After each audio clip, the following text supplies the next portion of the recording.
જય દ્વારકાધીશ મિત્રો, કેવી સ્ત્રીઓ પોતાના પતિની આયુષ્ય ઓછી કરે છે અને કેવા પુરુષો જુવાનીમાં જ આ દુનિયા છોડીને ચાલ્યા જાય છે. નમસ્કાર મિત્રો, સ્વાગત છે તમારું અમારી યુટ્યુબ ચેનલ મનજીત મોટી વાતોમાં. મિત્રો, આજના આ વિડીયોમાં તમને ખૂબ જ મહત્ત્વપૂર્ણ જાણકારી મળવાની છે, તો આ કહાની અંત સુધી એક ચીતે જરૂર સાંભળજો અને પસંદ આવે તો વિડીયોને લાઈક અને ચેનલને સબસ્ક્રાઈબ જરૂરથી કરજો. તો ચાલો શરૂ કરીએ આજનો આ વિડીયો. પહેલાં તો આપણે એ સમજીએ કે મનુષ્ય સવારે ઉઠીને કઈ કઈ વાતોનું ધ્યાન રાખવું જોઈએ, કયું કર્મ કરવા યોગ્ય છે અને કયું કર્મ કરવા યોગ્ય નથી, કયા કર્મો કરવાથી શુભ ફળ મળે છે અને કયા કર્મો કરવાથી ઘરમાં દરિદ્રતા આવે છે, કેવા કર્મો કરવાથી લક્ષ્મીનું આગમન થાય છે અને કેવા કર્મો કરવાથી લક્ષ્મી નષ્ટ થાય છે. સૌથી પહેલાં સવારમાં જ્યારે આપણે ઉઠીએ છીએ તો સૌથી પહેલાં આપણી નજર અરીસા બાજુ જાય છે. આપણે ખુદને અરીસામાં જોવા લાગીએ છીએ કે આપણું મુખ કેવું છે, વાળ કેવા છે, આપણું શરીર કેવું છે, કેમ કે અરીસો આપણામાં રહેલા દોષ બતાવે છે અને અરીસામાં જોવું પણ જોઈએ. દરેક મનુષ્ય પોતાના દોષ જોવા જોઈએ, જેનાથી તે પોતે પોતાને સુધારી શકે અને પોતાની અંદર રહેલા દોષોને નષ્ટ કરી શકે. પરંતુ આ કામ મનુષ્ય સવારે ઉઠીને સૌથી પહેલાં ન કરવું જોઈએ.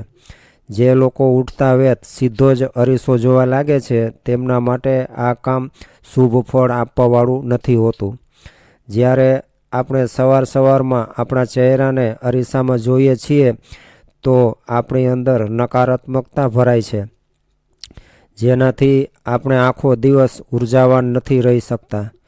એનાથી આપણા કાર્ય પર માઠી અસર પડે છે અને આપણે કોઈ કાર્યમાં સફળ નથી થતા. એટલા માટે સવારમાં અરીસા સામે ન જોવું જોઈએ અને ખાસ કરીને તૂટેલા અરીસામાં તો ક્યારેય ના જોવું, કેમ કે તૂટેલા અરીસામાં જોવું એ અશુભ માનવામાં આવે છે. તૂટેલા અરીસાને ઘરમાં પણ ન રાખવો જોઈએ. બીજી જાણવા જેવી વાત એ છે કે સવારે જ્યારે સૂર્યોદય થાય ત્યારે સૂર્યના કિરણો આપણા ઉપર પડે છે. એ વખતે આપણા શરીરનો પડછાયો ખૂબ લાંબો દેખાય છે. આ આપણા પડછાયાને પણ આપણે ધ્યાનથી ન જોવો જોઈએ. સવારમાં આપણો જ પડછાયો જોવાનું પણ આપણા માટે શુભ ફળ આપવાવાળું નથી હોતું. ભૂલથી પણ ક્યારેય આવું ન કરવું જોઈએ. આપણો પડછાયો જોવાથી આપણી અંદર નકારાત્મક ઉર્જા ઉત્પન્ન થાય છે. આપણી અંદર ચિંતા અને ભ્રમ ઉત્પન્ન થાય છે. કાળો પડછાયો આપણા મન અને મસ્તિષ્ક ઉપર આવી જાય છે. આ કારણથી આપણી અંદર રહેલી નકારાત્મક ઉર્જા સારી રીતે કાર્ય નથી કરી શકતી, જેનાથી આપણને આપણા કાર્યમાં સફળતા પણ મળી શકે છે અને માનસિક ચિંતા પણ આપણી અંદર આવી શકે છે અને ક્રોધનું આગમન પણ થઈ શકે છે. એટલા માટે આપણા અથવા બીજા કોઈના પડછાયાને ક્યારેય પણ ન જોવો જોઈએ. આવું કરવું એ આપણા માટે બિલકુલ શુભ નથી હોતું. સવારે ઉઠીને ત્રીજું કામ આપણે એવું ન કરવું જોઈએ કે જે લોકો હિંસા કરવાવાળા હોય, નાના જીવજંતુઓને મારવાવાળા હોય, જે પર સ્ત્રી ગમન કરવાવાળા હોય, જે સ્ત્રીઓ વ્યભિચાર કરતી હોય, જે લોકો કન્યા વિક્રય કરવાવાળા હોય, જે સ્ત્રી હત્યારો હોય, જે સ્ત્રીઓ પતિઓનું અપમાન કરવાવાળી હોય, જે પુરુષ સ્ત્રીઓ અને બાળકો સાથે કારણ વગર મારકૂટ કરવાવાળા હોય, જે લોકો ગુરુની નિંદા કરવાવાળા હોય, આવા સ્ત્રી પુરુષોનું મુખ આપણે સવારમાં ન જોવું જોઈએ. કદાચ સવારમાં આપણે આવા લોકોને જોઈએ છીએ કે પછી તેમની સાથે વાત કરીએ છીએ તો આપણી અંદર નકારાત્મક ઉર્જા પ્રવેશ કરે છે. આપણો આખો દિવસ અશુભ બની જાય છે. તે દિવસે આપણા કરેલા કાર્ય પણ બગડી જાય છે. આપણા મનમાં તામસી ભાવ ઉત્પન્ન થાય છે. આપણા મનમાં આખો દિવસ એવી દુષ્ટ પ્રવૃત્તિઓ ચાલતી રહે છે, જેનાથી આપણો મનોભાવ બગડે છે. આવા લોકોથી હંમેશા દૂર રહેવું જોઈએ અને સવારમાં તો તેનાથી દૂર જ રહેવું સારું છે. ચોથી વસ્તુ એ છે કે સવારમાં ઉઠતા વેત જ કોઈને અપશબ્દ ના કહો, કોઈને ગાળો આપીને સંબોધિત ન કરો. ઉઠતા વેત કોઈના પ્રત્યે ઈર્ષા કે કૌભાવ ન રાખો. પછી ભલે તમારો શત્રુ સામે કેમ ન ઊભો હોય તો પણ સવારમાં તેમની સાથે ગેરવર્તન ના કરો. જે લોકો સવારે ઉઠતા વેત કોઈની ઉપર ક્રોધિત થઈને ગાળો આપવા લાગે છે, મારકૂટ કરવા લાગે છે, તેમનો આખો દિવસ અશુભ થાય છે. તેમને તે દિવસે કોઈ શુભ ફળ પ્રાપ્ત થતું નથી. આખો દિવસ તેમની અંદર નફરતનો ભાવ ભરેલો રહે છે. એટલા માટે તેમનું કામ સફળ નથી થતું. અને ધ્યાન રાખવા જેવી અમુક વાતો એવી પણ છે કે આપણે ક્યારેય પણ આપણા ઘરના દરવાજા બાજુ પગ રાખીને ન સૂવું જોઈએ. જે લોકો ઘરના દરવાજા બાજુ પગ રાખીને સૂવે છે તેમના ઘરમાં દરિદ્રતા આવતા વાર નથી લાગતી. માતા લક્ષ્મી આવા ઘરમાં ક્યારેય પ્રવેશ નથી કરતા. માતા લક્ષ્મી આવા ઘરોના દ્વારેથી જ પાછા વળી જાય છે. એટલા માટે આપણે આપણા ઘરના દરવાજા તરફ પગ રાખીને ક્યારેય ન સૂવું જોઈએ. બીજી ધ્યાન રાખવા જેવી વાત એ છે કે આપણે ક્યારેય પણ દક્ષિણ દિશા તરફ પગ રાખીને ન સૂવું જોઈએ. કારણ કે એવું કહેવાય છે કે દક્ષિણ દિશામાં યમરાજનું નિવાસ સ્થાન હોય છે. આપણા ધર્મગ્રંથોમાં જણાવવામાં આવ્યું છે કે પૃથ્વીથી 99,000 યોજન દૂર દક્ષિણ દિશામાં નર્કલોક આવેલો છે. કદાચ આપણે દક્ષિણ દિશામાં પગ રાખીને સૂઈએ તો યમરાજનું અપમાન થાય છે, જેનાથી યમરાજ નારાજ થાય છે અને આપણા ઘરમાં રોગ, શોક અને બીમારીઓ ફેલાવાની શક્યતા રહે છે. આપણે હંમેશા પૂર્વ અથવા પશ્ચિમ દિશા તરફ પગ રાખીને જ સૂવું જોઈએ. ત્રીજી વાત ધ્યાનમાં રાખવા જેવી એ છે કે આપણે ક્યારેય એઠા મોઢે સૂવું ના જોઈએ. ઘણીવાર અમુક લોકો સૂતી વખતે કોઈ વસ્તુ ખાઈને પાણી પીધા વગર જ અને કોગળો કર્યા વગર જ સૂઈ જાય છે. આવું કરવું એ આપણા માટે બિલકુલ સારું નથી હોતું.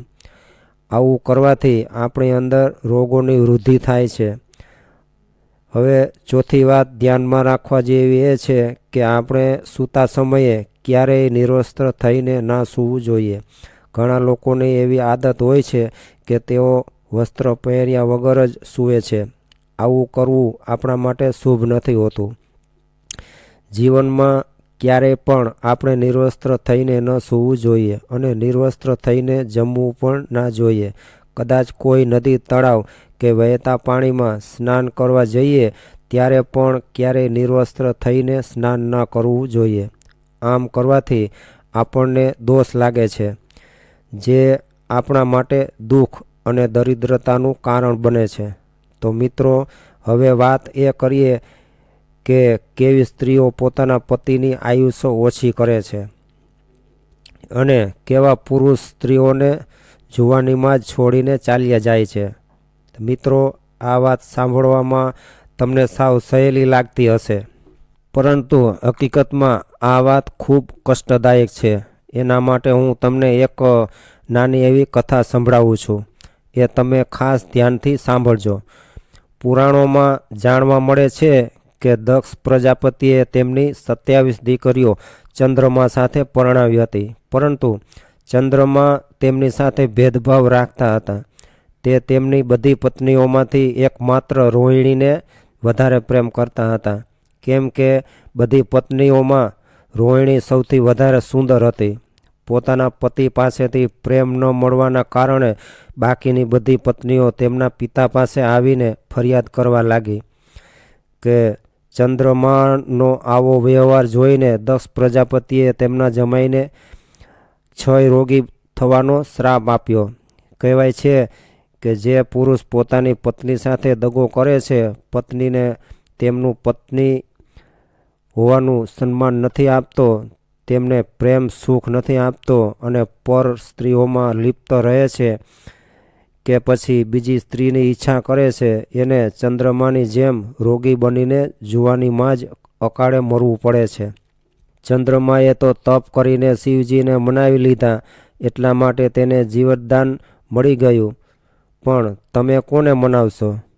એક દિવસ એ બધી દક્ષ કન્યાઓએ ફરી દુઃખી થઈને તેમના પિતાને કહ્યું કે હે પિતાજી, અમે અમારા પતિની ફરિયાદ તમને એટલા માટે કરી હતી કે જેનાથી અમને પતિનો પ્રેમ મળી રહે, પરંતુ તમે તો તેને શ્રાપ આપીને અમારો પતિ જ અમારાથી લઈ લીધો.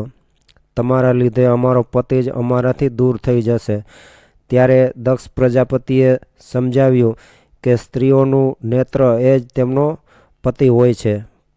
પતિ સ્ત્રીઓની ગતિ છે, પતિ જ એમનો પ્રાણ છે, પતિ જ એની સંપત્તિ છે. ધર્મ, અર્થ, કામ અને મોક્ષની પ્રાપ્તિ છે.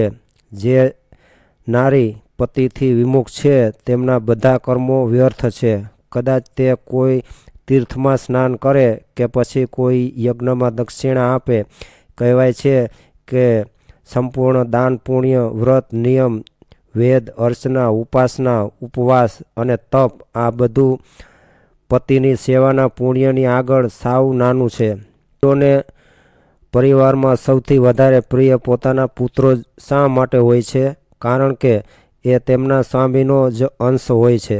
પતિ 100 પુત્રો કરતાં પણ વિશેષ હોય છે, પરંતુ પતિ વાસ્તવમાં પતિ ધર્મનું પાલન કરતો હોય તો. મિત્રો, જે સ્ત્રીઓનો નીચ કુળમાં જન્મ થયો હોય છે, નીચ કુળનો મતલબ થાય છે ખરાબ અને દુષ્ટ પરિવારો. આવા પરિવારોની સ્ત્રીઓ હંમેશા પોતાના પતિ સાથે દ્વેષ કરે છે. જેનું ચિત્ત ચંચળ હોય છે એવી સ્ત્રીઓ હંમેશા પરપુરુષોમાં આસક્ત રહે છે. કહેવાય છે કે પતિ કદાચ વૃદ્ધ હોય, રોગી હોય, નિર્ધન હોય, ગુણહીન હોય તો પણ ગુણવાન સ્ત્રીઓએ તેનો ત્યાગ ન કરવો જોઈએ. આને જ સ્ત્રીનો પત્ની ધર્મ કહેવાય છે. શરમ અને લાજ નારીનું આભૂષણ છે. જ્યારે કોઈ સ્ત્રી એનો ત્યાગ કરે છે તો તેને અપજસનો સામનો કરવો પડે છે. તેમજ મદિરાપાન કરવાવાળી સ્ત્રીઓ સમાજમાં પોતાની ઇજ્જત, આબરૂ ખોઈ બેસે છે અને દુષ્ટ પુરુષો સાથે રહેવાથી તેમનું ચરિત્ર તો દૂષિત થાય જ છે. ઉપરથી આવી સ્ત્રીઓના કારણે પરિવારની અન્ય મહિલાઓને પણ ખરાબ નજરથી જોવામાં આવે છે. પતિની સાથે ન રહેવાવાળી મહિલાઓને લીધે જ તેમના બાળકોનું ભવિષ્ય અંધકારમય ડૂબે છે. વગર કામે જ્યાં ત્યાં ફરવાવાળી મહિલાઓના લીધે આખા પરિવારનું માન સન્માન ઘટે છે. વિવાહિત મહિલા કદાચ આવું કરે તો તે પોતાના સાસરિયા અને પિયરિયા એમ બંને પરિવારોની ઇજ્જત ઉપર ડાઘ લગાવે છે. સવારે મોડે સુધી સૂવાવાળી સ્ત્રીઓ પોતાના શરીરનો તો નાશ કરે જ છે, પરંતુ પરિવારની જવાબદારીઓ પણ સારી રીતે નથી નિભાવી શકતી, જેના લીધે તેના ઘરમાં કલેશ અને અશાંતિનું વાતાવરણ રહે છે. આ કારણથી પોતાના પતિની આયુષ્ય ઓછી થતી રહે છે. મિત્રો, આ જાણકારી તમને સારી લાગી હોય તો કોમેન્ટમાં જય દ્વારકાધીશ અવશ્ય લખજો અને વિડીયોને લાઇક, શેર અને ચેનલને સબસ્ક્રાઈબ કરવાનું ભૂલતા નહીં. જય દ્વારકાધીશ.